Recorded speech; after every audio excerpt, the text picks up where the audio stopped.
کوئی ایسی بات دنیا میں نہیں ہے جو دینی ماحول کے ساتھ یا دنیاوی ماحول کے ساتھ قرآن سے نہ ملی۔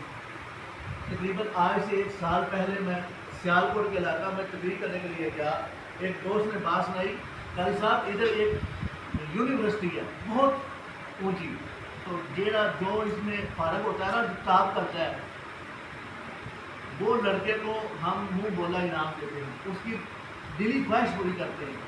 تو پچھلے سال جو ہے نا ایک لڑکا اس نے ٹاپ کیا ہے، تو ہم نے اس کو بولا ہے بھی بتاؤ اب آپ کی دلی خواہش کیا ہے، ہم پوری کریں گے۔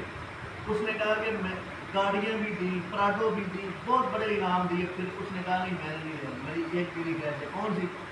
کہنے لگا کہ وہ جو سامنے ایک عمارت بنی ہوئی ہے نا، یہ عمارت 10 سال سے بنی ہے، پرانی نہیں ہے، اس کے اندر مسلمان کا جانا داخلہ بند ہے، مسلمان کا داخلہ ممنوع ہے، نہیں جا سکتا۔ لیکن میری دلی خواہش یہ ہے کہ میں اس عمارت کا اندر سے وزٹ کرنا ہے، میں نے دیکھنی ہے اس کے اندر کیا ہے جو مسلمان کو داخل نہیں ہوتے۔ غیر مسلم آتے ہیں، سیکورٹی کے ساتھ آتے ہیں، گنے کے ساتھ آتے ہیں، لیکن مسلمان کو نہیں جا سکتے۔ وہ کہنے لگے کہ یار یہ تو ناقابل عمل ہے، یہ تو نہیں ہو سکتا۔ اس نے کہا میری دلی خواہش یہی، اگر میری دلی خواہش پوری نہیں کرو گے تو میں پوسٹر لگا دوں گا کہ یہاں دلی خواہش پوری نہیں ہوتی، پریشانی بنے گی، یونیورسٹی میں ہلچل مچ جائے گی۔ اس نے جو تھے استاد، انہوں نے دوڑ لگائی، مل جل کر کام کر دی، اجازت مل گئی۔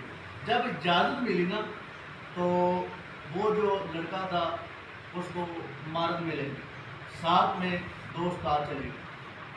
اب وہ لڑکا بتاتا ہے میں کیا دیکھتا ہوں، میں دیکھتا ہوں کہ اندر بہت بڑی بڑی دوربینیں لگی ہوئی ہیں، بہت بڑے بڑے قرآن پاک کے اعراف ہیں، یہ قرآن پاک کے صفحے ہیں، صورتیں ہیں، منزلیں ہیں۔ تو وہ اتنی بڑی صورتیں لکھی ہوئی ہیں، اتنے بڑے لفظ لکھے ہوئے ہیں، اس کے اوپر دوربینیں لگی ہوئی ہیں، نیچے ترجمہ لکھا ہوا ہے اور اس کے نیچے تفسیر لکھی ہوئی ہے، اور اس کے اوپر یہودی بیٹھے ہوئے ہیں، کافر بیٹھے ہوئے ہیں، اس کے اوپر غیر مسلم، نبی کے دشمن، خدا کے دشمن بیٹھے ہوئے ہیں اوپر۔ تو بیٹھ کے قرآن کی تلاوت کر رہے ہیں، اور قرآن کی تلاوت کرتے ہیں، نیچے ترجمہ پڑھتے ہیں، نیچے تفسیر پڑھتے ہیں۔